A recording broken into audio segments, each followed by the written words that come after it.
Hello everybody, welcome back to another Modern Deck Tech.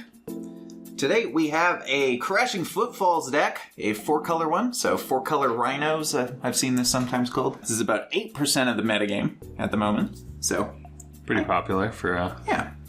And it's very much like old Living End decks where you want to cascade into a really busted thing on turn 3 and proceed from there. So in the case of this deck, it's Crashing Footfalls, a card that normally you spend for 1 green and then you get it 4 turns later. But it makes 2 4/4 green Rhinos with Trample. But of course, in this deck, you are trying to cascade into this so that you just get that really early. Don't have to wait immediately. So in order to do that, there are these 3 different cards here. We have Violent Outburst. This one gives creatures +1/+0 until end of turn, but it's at instant speed also, and it has Cascade, of course, so cascading into the Footfalls.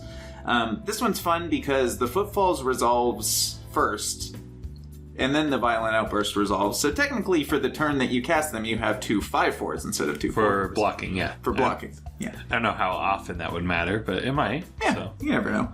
And Violent Outburst, of course, allows that because it's instant speed. So also, just being instant speed allows you to do things like on the end of the turn, so they can't then use Fury to wipe out your Rhino. Exactly.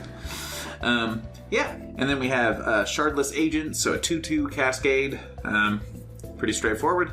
And we have Ardent Plea. This is an enchantment that has Exalted. Doesn't come up too often, especially because you're creating 2 things, not 1 thing. So the odds that you're only sending 1 in aren't probably that likely. But it's there for some extra redundancy. Just thinking of, it does, so if they hardcast Fury and kill 1 Rhino, then your other Rhino's a 5/5 into the 3/3 double striker. That's true. I mean, it still dies, but it, I guess, yeah, not a huge difference. But I mean, hey, gets an extra point in. Gets an extra point in. Yeah. So that is the core of the deck, and then of course because we always want to cascade into Crashing Footfalls, the deck cannot have any 1s or 2s, so we end up playing some really weird cards to fill out the rest of the list. So we have 4 copies of Fire Ice. The mana value of this is technically 4. Yeah, they changed the rules on that, so it is now a 4-drop. Yeah. Because I think people were cascading into the ones that are like 2 on one side and 7 on the other. Yeah, that's exactly why.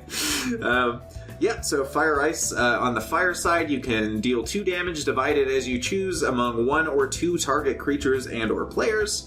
And Ice, of course, tap target permanent to draw a card. And then we got some freebies here. So these are things that you can cast for free, but also cost technically more than 3 or more.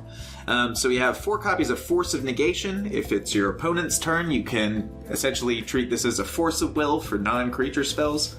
So it's free. Subtlety is also a 4-drop with Evoke, Flash Flying, and when it enters the battlefield, you essentially can return a creature or planeswalker spell but instead of putting it in their hand, it puts it on the top or bottom of their library. So that's kind of fun. And he flies, of course, which is also nice. This deck is a little light other than the Rhinos on win conditions, so having a 3/3 flyer, decent. Might be able to get the job done. And then we have 2 copies of Endurance. So this one's a little more castable, I would say, than the rest, since it only costs 3. But it's a 3/4 flash reach, and when it enters the battlefield, an opponent shuffles their graveyard, or puts their graveyard on the bottom of their library shuffled up. And of course, the Evoke for all of these, for these 2 anyway, is to exile a card. In this case, a green card, and in this case, a blue card, and there are a lot of those. So yes. Pretty good. Then we have some other things here. We have 2 copies of Brazen Borrower. This is another one that gets under the Cascades. So you can cast Petty Theft for 2 to return a non-land permanent to its owner's hand, or kill a token, as sometimes comes up. But just pretty useful to get rid of their blocker or whatever else for your Rhinos. Yeah. Or just to get rid of a scary attacker for 1 turn. And a 3/1 flyer, again, for the same reason as Subtlety. Kind of nice in a deck that only is relying on a couple of 4/4s, typically. Yeah, and then we have 2 Questing Beast. So this is just a powerful 4-drop that does a lot of things. I'm not gonna say 4/4, yeah. I'm not gonna say them all, but you can see it on the screen. It's a lot of things. What's interesting is, so it has Death Touch, and then it has combat damage can't be prevented. So the turn it attacks into someone with a ring, it can still damage them. That is interesting. I never thought of that before. Huh. Yeah. Fun. Yeah. And then we have 3 copies of Teferi Time Raveler? So this is a thing that essentially makes your opponent play at sorcery speed. It can return something and draw a card. It kind of does a little bit of everything. The giving your spells flash is not super useful in this deck, but you never know. But making your opponent play at sorcery speed breaks a lot of things. Like, for instance, Rhinos itself. Yeah. So if your opponent has it, you can't cast it because it's like, oh, hey, you tried to Cascade into this, that's not sorcery speed. Yeah.